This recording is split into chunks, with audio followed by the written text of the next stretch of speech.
Welcome back, everybody. Without further ado, we're going to talk about emails. Emails are probably the easiest part of the writing section in TOEFL exam. What makes this part easy is the fact that you have written a lot of emails already. All of us do. So this makes it very easy to practice and prepare for. But remember, the thing about exams, especially TOEFL, is that it may have a specific requirement. So it's very important for you to make sure you understand the question, you read everything carefully, and know the best way to approach that. Okay, for this part, you don't need a teacher, you don't need anybody. It's very easy. Just read the question, understand the question, write your email, check it with AI, and do it again. AI will give you some feedback. Let's say we put it into ChatGPT, we get some feedback, and then we do it all over again. We do this again and again and again and again until we can perfectly write a very clean and relevant email. Remember, the most important thing is for you to cover the stuff in the question. Okay, we all know how to start a finish an email, all right? Those are not really important. What is the most important is for you to be able to uh, carry that message that the task is asking you to. Okay, let's read the task and see how we can approach this. First and foremost, you will read some information and use information to write an email, of course, naturally. You will have 7 minutes to write an email. Remember, so we need to finish it in like 5 minutes so we can have a minute or two to check our work. That's very important. So put it right here, 5 plus 2. Okay, 5 minutes for writing, 2 minutes for checking. It is very important, so do not ignore it. The most important, the gist of the email is this part. This is what you need to do. But let's get an idea of what the email is about and how we should approach it. Should it be formal, informal?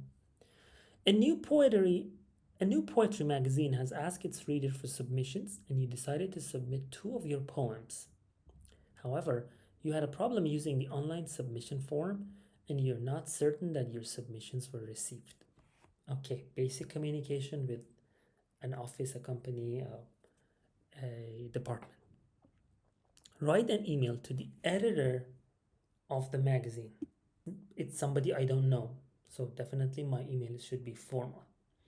In your email, do the following. Tell the editor what you like about the new magazine, describe the problem, ask about the status of your submission.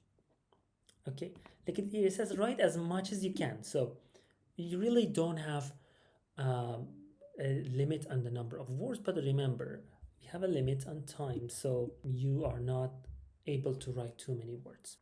Okay, and we have subject of the email. I'm gonna put a sample in the description.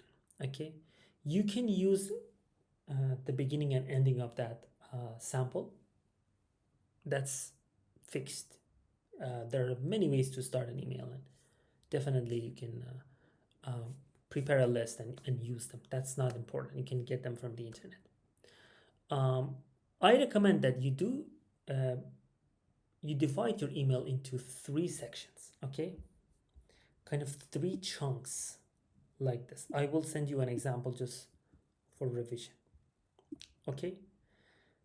I call this one. The first chunk should be the kind of the opening. Why are you writing? What's going on? What's the purpose of this email? The second chunk would be where you talk about the problem when you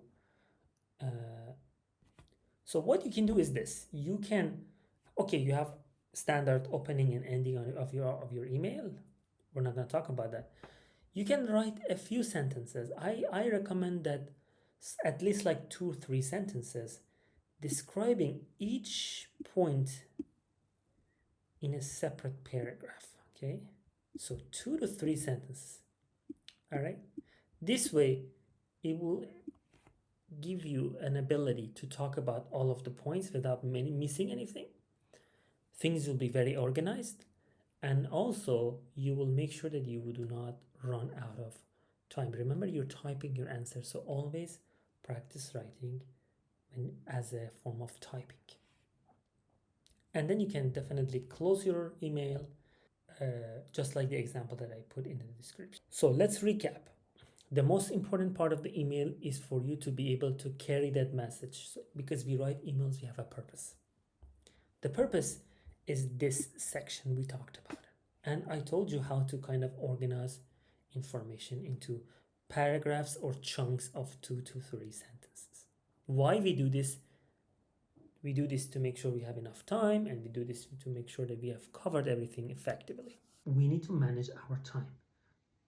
Practice in a way that you can finish this whole thing under 5 minutes, because I will need you to have at least 2 minutes, 1 to 2 minutes, to be able to read your email again and check for spelling, check for anything that's missing or any punctuation marks and all that stuff. So please do not forget to check your writing. Consider checking as an important part of your writing. This is something that a lot of people ignore, and this is something that this is why a lot of people lose a lot of marks. So checking is important. It must be part of your writing procedure.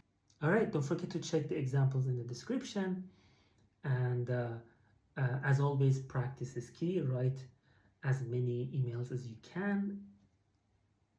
Have it checked.